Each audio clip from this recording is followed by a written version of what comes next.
Today on the Topping Show, Nike endorses child trans surgeries, evidence of the Burisma bribery with Biden come to the surface, Dodge Challenger to get a stick shift, tech companies continue to push to try to get their employees to come back to the office, Twitter to pay creators, Garth Brooks to have Bud Light in his bar, DeSantis campaign uses deepfakes of Trump in an ad, and Walgreens reveals a store with no inventory. All that and much more on the Topping Show.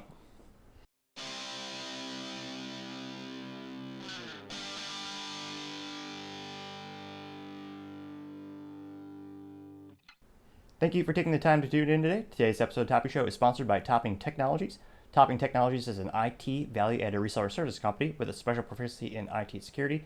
Heck, I see their founder at least twice a day. Gotta say he's quite handsome and brilliant. He's me, that's the joke. If you're an IT leader and a business owner, you need a little assistance, you can reach the team at sales@toppingtechnologies.com. Now, going on to the business part of the podcast, you have Dodge announcing, or rather, somewhat hidden or rumored, but confirmed, that their last Challenger Hellcat will be a manual.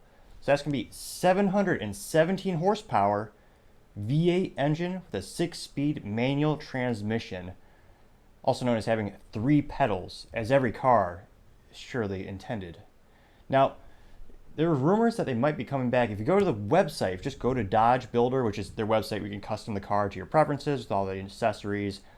If you go to their website, you actually cannot select the stick shift. You only have the 8-speed automatic transmission, which putting that with a muscle car is, I can't think of a metaphor appropriate enough to make how boring of a statement it quite is. It's like,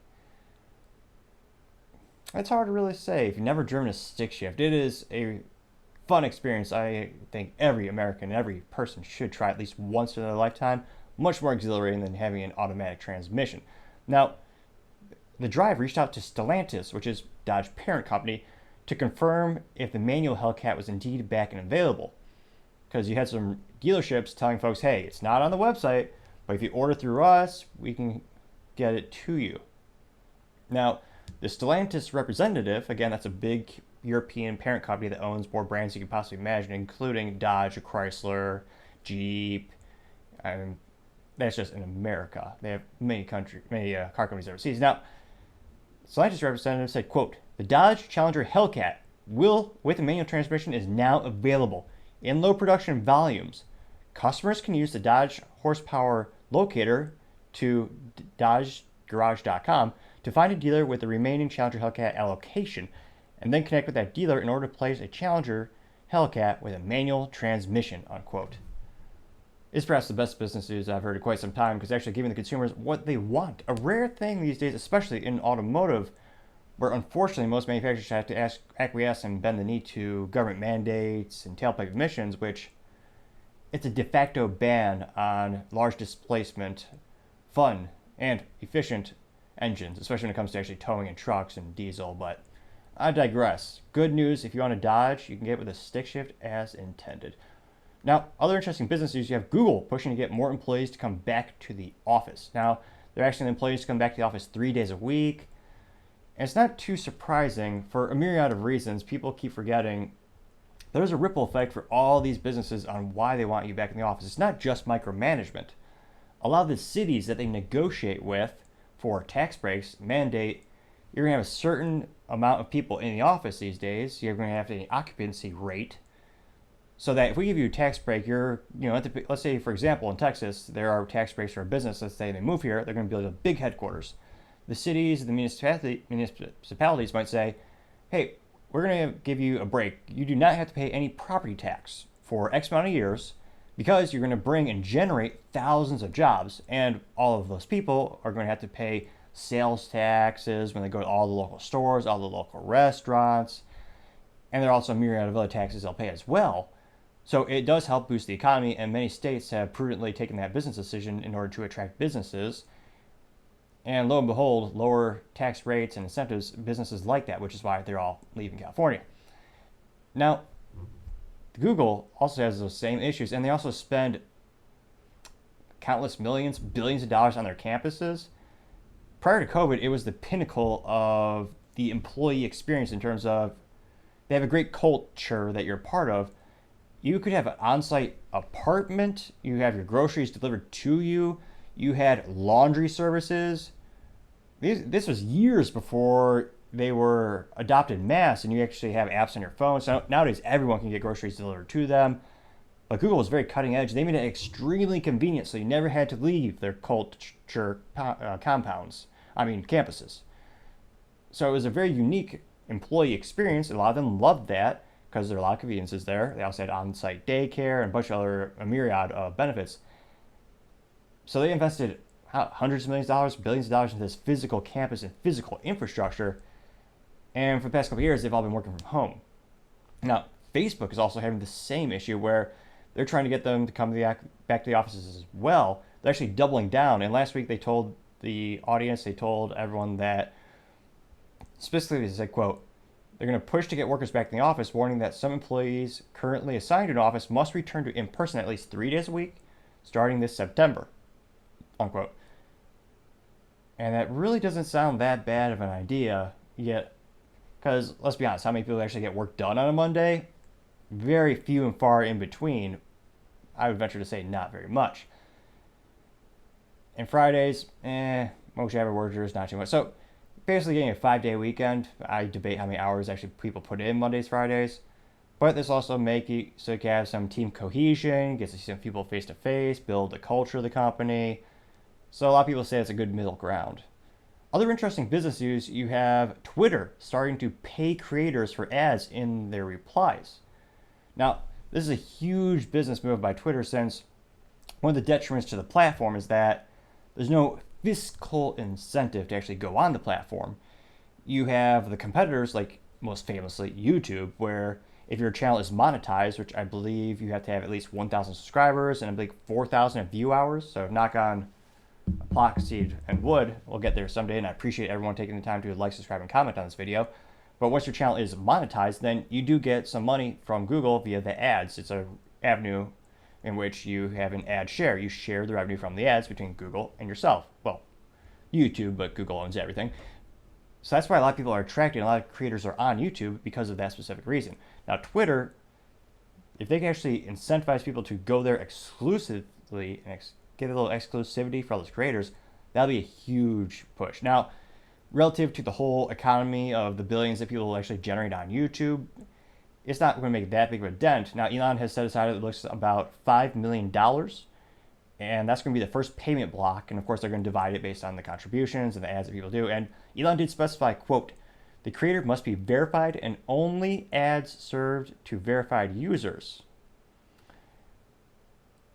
So it'll be interesting, unquote. It'll be interesting to see how much he could really push people to go to the platform, since he purchased it last November, or October rather.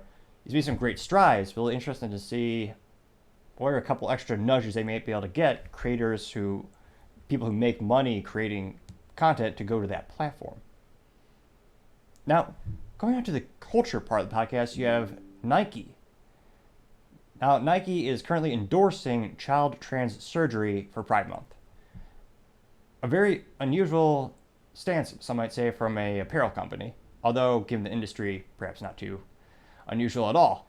Now, they have a day-by-day agenda, and they also have that major controversy. Now, they have a June 21, that's going to be their Pride Fitness Day, which, again, it doesn't sound too controversial. It's just a little fitness, probably no kids involved. June 22nd, you have their undeniable Pride sports competition. That involves drag queens. So that's starting to get a little more controversial, as well as the kids start getting involved. Now, they're also going to have an all-month-long climb with Pride. So rainbow-colored route for you to climb. That's going to be June 5th to 14th. They're also going to have a July 11th, a human rights campaign, OHSU Trans Health Program for speech. They're also going to have family-friendly drag story hour, July 13th.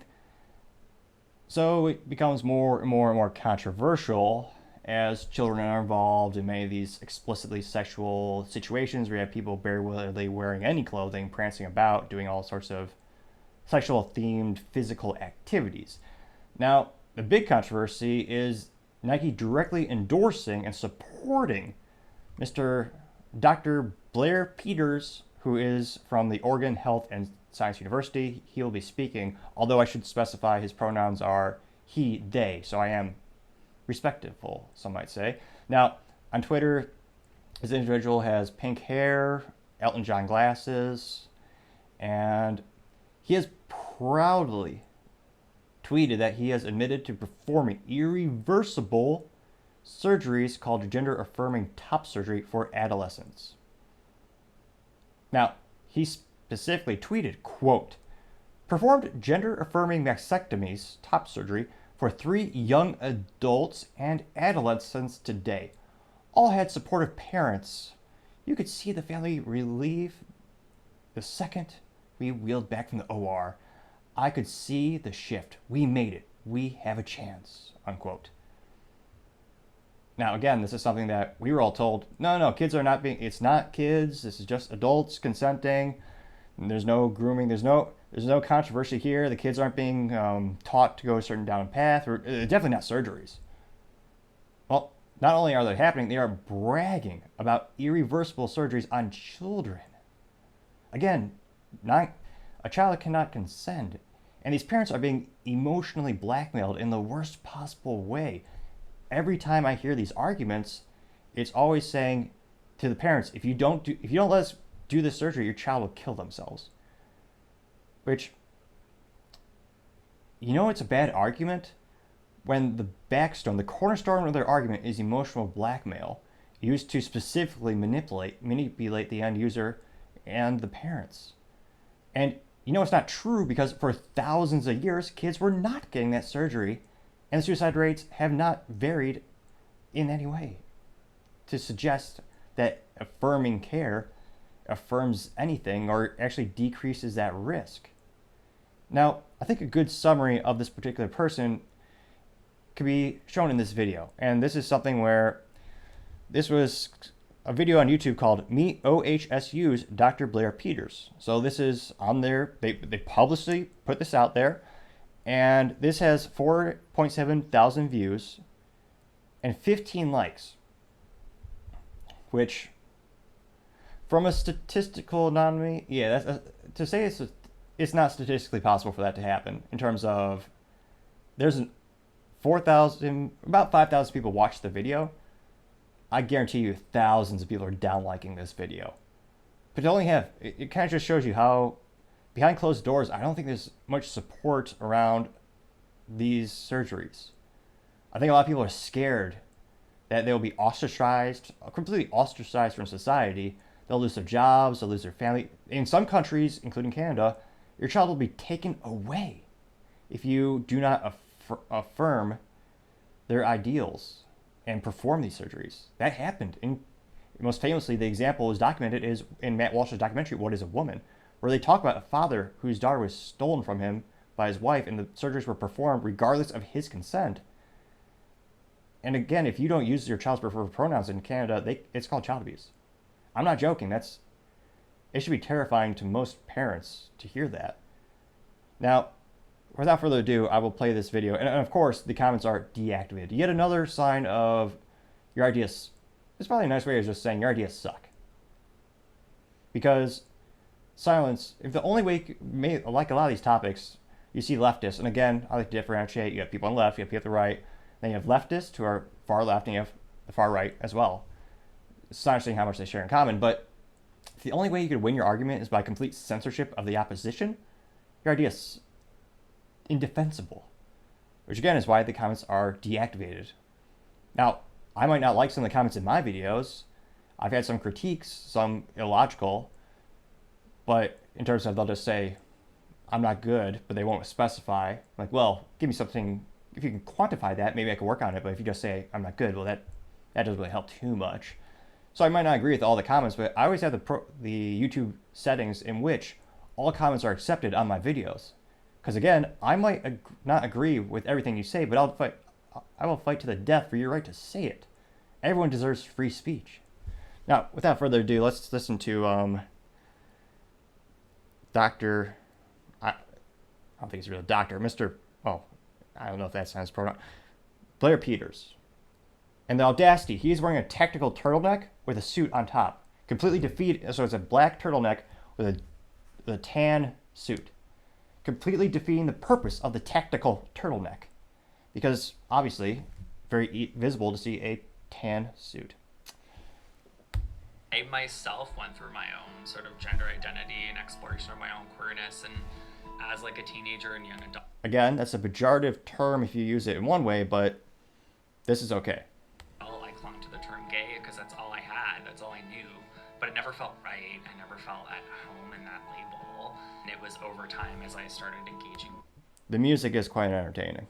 More and more of the queer, trans, and gender diverse population that I really felt comfortable and started encountering people that looked like and felt like I felt, and learned the language that they used, and then really found the labels that I apply to myself, which are queer, gender diverse, and that's where I live. I'm Blair Peters. I use he, they pronouns. I'm a plastic and reconstructive surgeon at OHS. Not a doctor. I made a mistake. It's a plastic and reconstructive surgeon, which I thought exclusively was in Beverly Hills, but. And I specialize in gender affirming and peripheral nerve surgery. I describe gender affirming surgery as using surgery to help someone physically actualize their internal sense of self.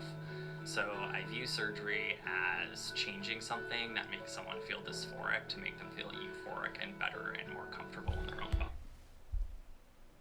I stopped that because we don't have any long-term studies on this. Also, they're children, they can't consent. But Peter is claiming that it'll help them long-term, but we don't have any long-term studies to show that. We're just guessing. They're literally the medical industry is treating children as guinea pigs right now, which, again, in the past would be unfathomable, and everyone, left, right, center, everyone would agree that's not appropriate for children. Although, perhaps they admire Joseph Mendele, who was a World War II doctor on the bad guy's side, and their experiments were shared similarities. You know, when someone sees their vulva for the first time, and you can see that you've just lifted this huge burden off of them completely. Or, you know, I have an adolescent patient that hasn't been going to school for months and is completely socially isolated and is having just like an extremely difficult time, and they come back to clinic 2 months after top surgery and they're like, I need to expand on the point when Dr. Peters, when they say top surgery, that is quite literally removing the breast tissue from a child female girl. Quite literally removing perfectly healthy body parts. So the term is much, much worse than it possibly sounds. Exuberant teenager in school, you know, planning the rest of their life, thriving all of a sudden, and there are so few things that you can do in medicine and in surgery where a few hours in the operating room can completely transform somebody, and that's a pretty amazing way to spend your life, especially as a queer person and a gender diverse person that gets it in some ways, not all, but in some. That's another big point of contention and debate as well. There are actually whole groups. There's actually a Twitter handle and a group of people called Gays Against Groomers. Now, the philosophy that they are arguing is that you have for example, a young boy who's growing up and they're attracted towards men, so they would have been an adult gay man, but with the surgery, they are no longer going to be a part of that group of that community. Now they're going to be in a different one. So to say that all these communities agree is not that simplistic, and it's not that cut and dry. There are a lot of debates and different ideas going back and forth. Unfortunately, many of them are being silenced, which I think is a big concern everyone should be aware of. And to be able to sort of bond with my patients in that way and share that space is really amazing. I couldn't imagine feeling more fulfilled. Again, the hospital and Dr. Peters publicly posted this on the internet, on YouTube, and they are proud, which is why they put it out there for everyone to see. And they have 15 likes. Not to brag, but even thanks to my audience, I have some videos that are more than 15 likes. And again, I'm not a hospital with, I don't have 17,000 subscribers this hospital has. So Nike is endorsing that doctor to speak at the conventions. Now, further, Nike has also donated about $600,000 to GLSEN, G-L-S-E-N. Acronyms, gotta sound smart. I forget which one this one stands for specifically, but that is an organization which puts pornographic materials in elementary schools. Now, I don't mean to sound hyperbolic or bombastic. They're quite literally pornographic materials, one being called Gender Queer. And that book, which is the actual title of the book, if you open it, it has descriptive pictures showing sexual positions and sexual acts. If you were to take that book and go to a bus station as an adult, or if you go to a public park as an adult and show that to a child, you would be rightfully arrested for child abuse. Because, again, it's a child and not appropriate. But this nonprofit is intentionally putting it in schools. Many of these teachers are proudly propping it up and shoving it in front of their children's face. And again, the word age appropriate seems to have eluded modern society in many ways. There are times and places for certain conversations at certain milestones of a child's life. And it seems like society is all bent on removing a child's innocence as soon as possible. And as cliche as it sounds, just let kids be kids. These aren't appropriate themes for them. And a lot of people who are in the middle, they're starting to become conservative just because they feel so alienated by these themes and these ideals and these actions that are being steamrolled and shoved down society. It's interesting to see. It might have a long-term opposite effect politically if people start to shift more libertarian, more people on the right, as this has become a very political issue. Again, not all political candidates are, all one thing, but generally speaking, people on the left are in favor of this, and people on the right, as in Republicans versus Democrats, people on the right are against it. It's become a very bifurcating political issue dividing the United States. Again, I would have thought this would unite more people than it would divide, just because, again, once you're 18, very few, the debate is really not once you're an adult. There's very few people, I know one or two, I know Matt Walsh is of the point, or of the opinion that trans surgery is inappropriate for anyone, but the average person, I believe, once you become 18, you're a legal adult, you should have the autonomy, and they believe that you should be able to do those types of surgeries. The big concern right here is the children who cannot consent. It's the same logical reason they cannot buy cigarettes, they cannot get a tattoo, they cannot drink. But somehow they want this one exception, which again is no long-term studies. We don't know what's going to happen to them, but we do know it's irreversible with these surgeries. And it's astonishing that Nike, a giant brand, although it's not too surprising because I know it's fashion, but they've thrown their hat into the ring. Now, will there be a huge boycott against Nike? I'm a little pessimistic because Nike they actually did hire the trans activist Dylan Mulvaney, which the big backlash against Bud Light was because they hired Dylan, whose, again, average audience is about 15 years old, and the Bud Light boycott is about $26 billion of their stock gone. Now, that really ignited the debate as well as the idea of conservatives actually executing a successful boycott. Now, Nike hired Dylan to and again, he has not had the surgery, but he is a biological man identifying as a woman, and Dylan was wearing bras. Nike did that, and there wasn't too much pushback. It really didn't get a lot of media attention. Everyone seemed to bring it. A couple people brought it up, but the average person wasn't really going all out to avoid it. Perhaps because it's more of a product that lasts a long time. Beer you buy if you're an alcoholic, I'm sure you buy it every day, unfortunately, but a lot of people may buy beer once a week when they go grocery shopping, but clothing you buy every couple of years, swimsuits every 10, 20 years. I mean, I think I make my swimsuits probably last around 12 years pop. But because the frequency of purchase is so far spread out, it'll be interesting to see, but I'm not sure if it'll have you're not going to see the short-term effect on their stock price or their sales, but time shall tell to see. And it's interesting that Nike has made this decision. to go down that rabbit hole. Time shall tell to see it's a prudent business decision. I suspect it might be a blunder. Time shall tell. Now, other fascinating cultural news. You have Garth Brooks proudly, or rather, he is going to serve Bud Light. Now, he's opening his own spot in Nashville, Tennessee, which, more conservative state, and he's going to open up a bar called Friends in Low Places and Honky Tonk, unquote, which is the cliche Garth Brooks song, Friends in Low Places. Now, Garth Brooks is the pinnacle, fiscally speaking, of country success. He sells out stadiums in minutes. It's unprecedented. He's more successful than Taylor Swift, I would think. I don't think he complains about high school boys, but like she does, but he has a huge audience. He sells out instantly. And he's going to open this bar, and they asked him, hey, this big controversy. A lot of bars are banning Bud Light. They can't move the product. They're not making sales. It's just staying there. And they asked him, are you going to have Bud Light at your bar?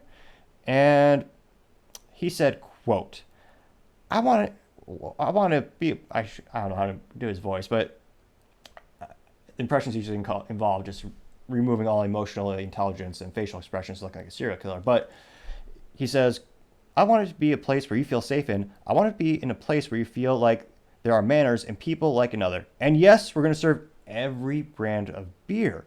We just are. It's not our decision to make. Our thing is, if you are in this house, love another. And if you're an a-hole, there are plenty of other places on the lower Broadway, unquote. Now, the most hilarious part is when he says, it's not our decision to make. If you're the proprietor of the bar, it is exactly your decision to make. You are the only person that can make that decision. It's not like, that's completely abdicating all responsibility. It's not our call to make. Well, if it's your bar, your name is on there. Even if it's a licensing agreement where you're just getting paid money and someone else is owning and operating the bar, you can lean in on them and say, hey, you're using my likeness, and part of that, there's a morality clause for a lot of these things where I want you to portray my name and my brand in a certain light. Because of this controversy, I would like to remove that product immediately. There's always a choice to be made to pretend like, it's just not our choice. We're going to serve everything. Now, I don't think time shall tell us he actually has a fiscal impact on his business, but he has such an overwhelming wide audience and so many fans. Even if he lost 20% of his fans today, he would still be successful because, again, there are millions of people. And I'm sure he has some good music. I heard Low Places once, years ago, I'm sure, at a bar. But this is also in complete contrast to other country music stars who famously, Kid Rock, I don't know if he's country or rock, whatever. He's a musician. And he famously had a video in which he, again, nice thing about having lots of money and being successful, you can buy machine guns if your state allows it. It has to be registered with the state, manufactured before 1986. Now, Kid Rock had a MP5, which is iconic in and of itself, but he actually took the machine gun and shot up cases of Bud Light and when the boycott just started, and completely helped ignite that boycott. It got a lot of attention. It went viral, as the youth might say. And they also have other country music stars. They're changing their songs. So Bud Light is not in the song anymore. One song in which had something where a guy talks about going into the fridge to get a cold Bud. He actually changed it to, I believe he changed the word to Coors Light. So not only are they removing that brand from their songs, they're helping other brands make money by elevating those brands. That's the type of marketing you can't buy. That's the type of cultural cash, or the type of cultural reserve, type of cultural authenticity that brands yearn for, is to have people where you don't pay them, but they still believe in your product and they advocate for them. That's exceedingly rare these days. That's a cultural phenomenon that every brand wants. And Bud Light shot themselves in the foot with this whole marketing campaign, and the artists are literally changing the songs to remove their name from them. That's a huge business burden. But Garth Brooks, again, Garth is so big. I doubt it will affect his business, but it's fascinating that in terms of the culture music genre, he has decided to go against the grain and stock all beers. Will he sell that many Bud Lights? I would guess it'd probably be not the top five. I mean, you had Modelo beat Bud Light. They are now the number one beer in America by fiscal, in terms of sales. That was huge. And again, Modelo, yes, globally is owned by Anheuser-Busch InBev. But the United States, in order for that merger between Anheuser-Busch and InBev to come together, the SEC forced them, or rather, they kindly said if you want to merge, you have to sell off the U.S. entity of Modelo. So the U.S. Modelo brand is actually owned by Constellation Brands, and that's where the profits go. Now, it'll be interesting to see, will that sell at all? Now, other interesting cultural news, you have even Joe Rogan calling out Target. Now, Target, again, losing about $15 billion in stock value since they decided to cross the line from the long-term society being supportive and okay with the gay apparel, and I should say the pride apparel, which it's not pejorative, it is gay apparel. But they've carried those product lines for years, and this year they decided we're going to have trans clothing for children and satanic materials. Satanic, I mean literally, not metaphorically. They had keychains, pendants with Satan on it, designed by a self-proclaimed Satanist in the UK. And they actually had, buttons that said, Satan respects pronouns, and other things that are pejorative against cis people or heterosexual people. And again, child clothing and the tuck clothing, where again, I didn't know this stuff existed, but it's a female swimsuit for a male, but there's extra space so you could tuck. But they decided to carry that and target to the kids. That was big, controversial. That's a big cultural spike in terms of people started to pay attention to that. And even Joe Rogan, the most influential podcaster on the planet, most successful podcaster in history, even he is starting to dunk on Target. Now, he recently said during one of his interviews, he said, in regard to the Target, he said, quote, "Stop shoving this down our throats," unquote. Which, again, it's also true that most of the Targets had during Pride Month, the LGBT, I said LGBT, they had those clothing at the very front of the store, which, yeah, you would never, it is also an interesting cultural phenomenon. You've never seen a store where the Bibles are at the very front. I mean, have you? Walmart, in their defense, they are much more politically, they're playing the game of chess. Everyone else is playing checkers or hopscotch. They actually do have biblical materials as well as LGBT materials. That's why I think you've seen a lot of this controversy about Walmart. They're giving the consumer more choices and both choices. But when you have the most influential podcaster on the planet, even they are starting to dunk on Target. How much is this going to drop their stock? I mean, he is the most popular person for the UFC, for podcasting, judo. He's very diverse in his skill sets.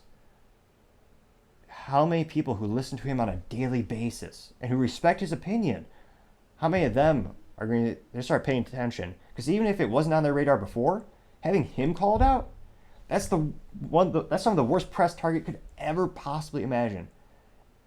I mean, he is the pinnacle of podcasting and comedy. If he starts to write jokes about them, which, again, he's a comedian, he probably should. There's a lot of material to work there, especially with the swimsuits. There's extra material. Get it? But even he's starting to duck on Target. That's not going to be good for their sales figures. It just can't. Interesting. Time shall tell to see how it pans out. Now, going on to the politics part of the podcast, you have evidence of Burisma bribery with Joe Biden coming to light. Now, this was back when he was a vice president. Now, vice president at the time, Biden allegedly got paid $5 million by Burisma executives as part of a bribery scheme, according to a FBI document which is coming to light. Now, Biden told the Ukraine, actually no, he bragged about it, but told the Ukraine president that if they don't fire the prosecutor who is investigating Burisma, where his son, the crackhead, was on the board of directors, he would not guarantee loans to the Ukraine, which is the quite definition of quid pro quo. And again, that's illegal. Now, Burisma was previously appointed Hunter Biden on the board of directors from 2014 to 2019, because nothing inspires confidence in a company like a crackhead. And some people might in the comments might say I'm harsh on him. It's just something where Joe Biden said the smartest person he knows is Hunter. Now, I'm sure, based on the anecdotal evidence, he's had an extremely challenging life. It sounds like there's a lot of demons that he's trying to tackle. He partakes in many ladies of the night, some might say. And his laptop, that came to light, and that was a whole bunch of evidence of those illegal activities. And a lot of people alleged he might have been abused as a child. I'm sure he's had his challenges, but again, if you're a board, the purpose of a board of directors is to give the CEO advice, is to help ensure that the company is being pointed in the right direction. Now, that's why you see a lot of long-term entrepreneurs and successful CEOs, they're on boards of other companies as they help guide them in the right direction, and they usually have some industry expertise. Now, what expertise does Hunter Biden have for an oil company in Ukraine? Long, awkward silence because, yeah, there's none. I mean, the only kind of oil I assume he knows is the olive oil he puts on his salad with crack. Part of a balanced breakfast of him, maybe? Now, going into the details of it, Hunter Biden was receiving monthly payments allegedly of $83,333 beginning in April 2014 for an 18-month period with the company. Wow. Now, in terms of a fiscal investment, if you had a country paying you about, let's round up, $100,000 a month for about 2 years, and then all of a sudden the United States gives you $100 billion, or actually no, I think we've given Ukraine about $130 billion now. That's the best fiscal investment in history. Let me know in the comments if you can think of a single better one. Now, the Daily Mail reported that Hunter Biden's consulting received about $3.4 million over 18 months, starting in 2014. Now, their figures actually come into about the same amount. And again, Biden bragged about this. It was in an interview where they're talking about the prosecutor, and he said, "Oh yeah, I said I'd fire him if they don't stop investigating, and then they won't get the loans, the guaranteed loans." And I try to be apolitical on this show. I look at both sides of the equation. That's why I cover Biden, I cover Trump, I cover DeSantis and other presidential nominees. This clearly seems illegal. This document might, I guess, force the government to prosecute him. But it's also interesting timing. This is about the same time that Trump is being investigated by the government. I wonder if it's kind of like a double negative. Maybe they just cancel each other out and they both go free. But time shall tell to see actually how it pans out. Now, other interesting political news, you have the DeSantis war room using deep fake images of Trump. And we knew this was going to happen, not specifically DeSantis, but we knew these images are going to get better and better, and the security concern is going to be more and more accurate, that you should have security concerns around this. Now, there's a picture where the DeSantis war room released a video, and we'll play a couple of seconds of the video. And again, it's a political campaign video. It's supposed to be catchy. It's supposed to be really about, well, turn down that volume a little bit for you. Sorry about that. So it's about a 40-second clip, and it starts off with Trump. Looks like he's on the set of The Apprentice. You're fired. You're fired. You're fired. You're fired. You're all fired. All four. Now, that's actually not good in terms of the music is great. Now, like, just in terms of if I didn't even see a picture, that music, it sounds like almost like a truck commercial. And again, DeSantis is supposed to make them look bad, but they do. We'll get there. But let me keep it going. You're fired. You're fired. You're fired. The day I walk in, I hear I'm going to fire him. I'm not firing him. I think he's a wonderful guy. Should you have fired Fauci? So a lot of people asked me that question, and I did it right. I see. They went over and under. Because if you do fire him, you're going to have a firestorm on the left again. What? That's a good political point, but as you see, I don't think they went about it in the right way. How did you feel unable to fire Fauci? Personally, you're not allowed to. Every time he goes on. Now, this is the issue. the crux of the situation. If you watch the podcast highlights or the show highlights, there'll be a picture on the screen, on the thumbnail rather. But they had in this video a slide compilation, so 6 pictures of Trump. And you have Trump, 3 of the 6, who's just basically sitting right next to Fauci, which makes sense. They're in the same room lots of times. But you have 3 of the pictures. 1, he's kissing Fauci. And 2, they're hugging each other. And the caption on these group of pictures is real life Trump. And there's no disclaimer saying that, oh yeah, this is AI generated. We made this up. That was nowhere in the video. Television, there's always a bomb, but there's a bigger bomb if you fire him. Frankly, you can't win that one. If I would have done it, I would have taken heat.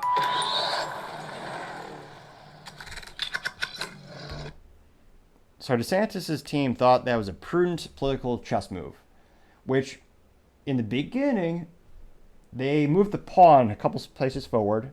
They thought they were going to get the bishop out or do some other tactical move, but they lied. They clearly made up the images. And thankfully, the images are still to the point where we could kind of tell they're fake. And multiple third parties had checked this video, and they all confirmed that those 3 specific pictures were fake.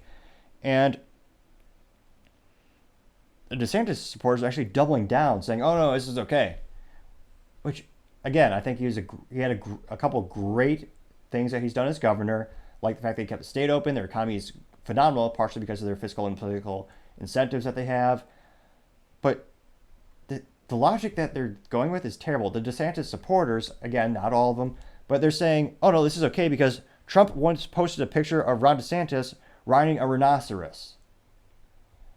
Which, again, it was a single image Trump tweeted out or truthed out, and it was clearly meant to be a joke. No one thinks Ron DeSantis is going out there riding rhinos.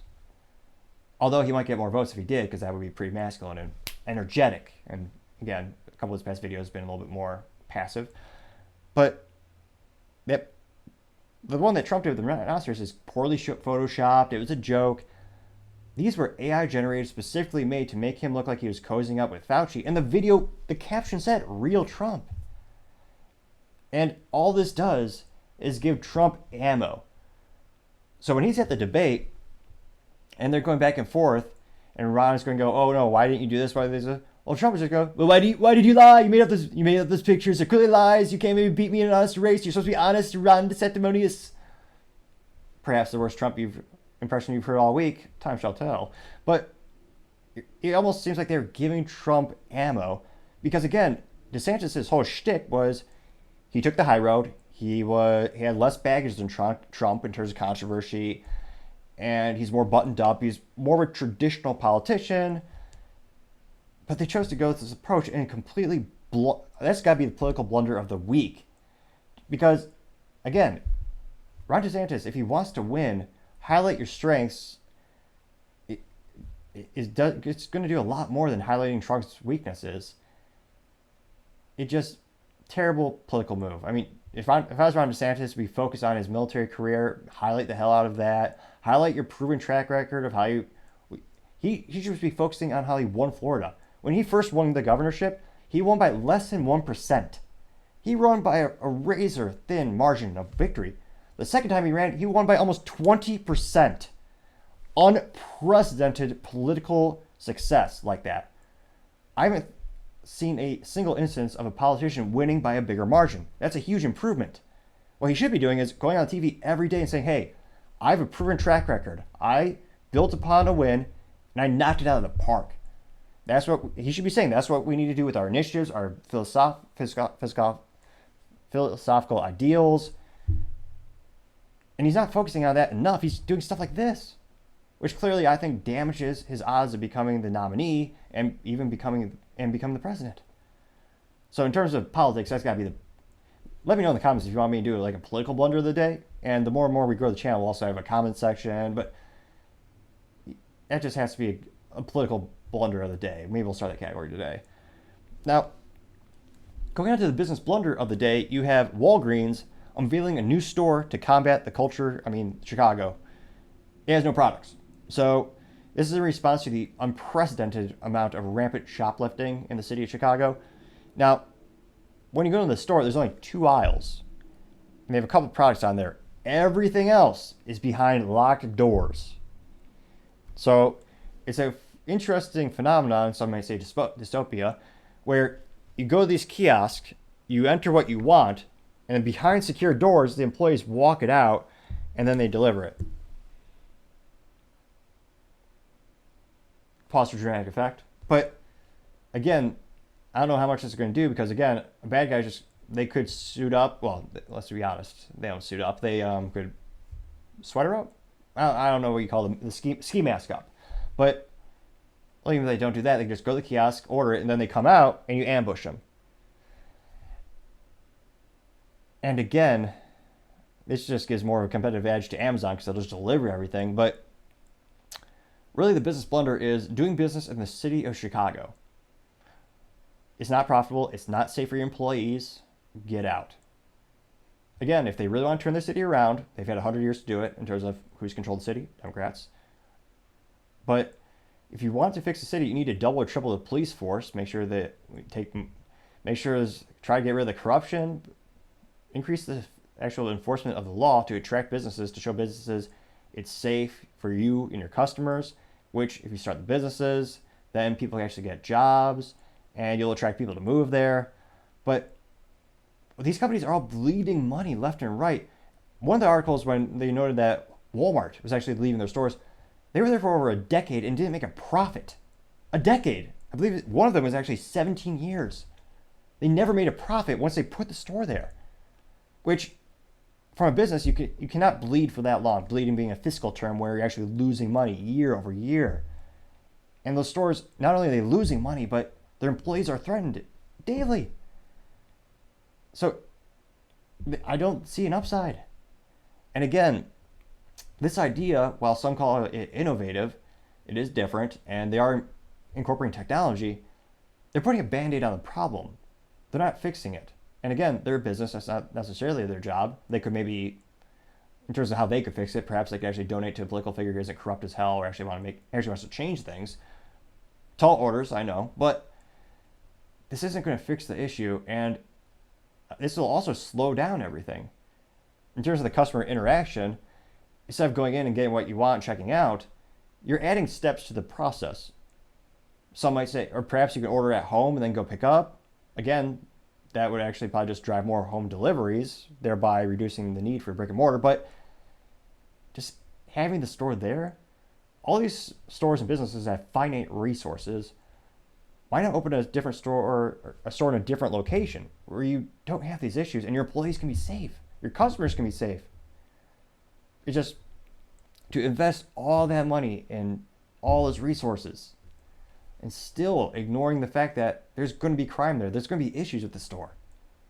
I mean, making the cognitive decision to go set up a store there, that's the business blunder of the day.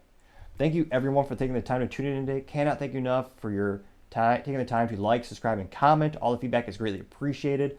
Also, don't forget to tell your family, tell your friends, tell your coworkers, heck, tell your enemies, tell anyone and everyone to stay safe and fight the good fight.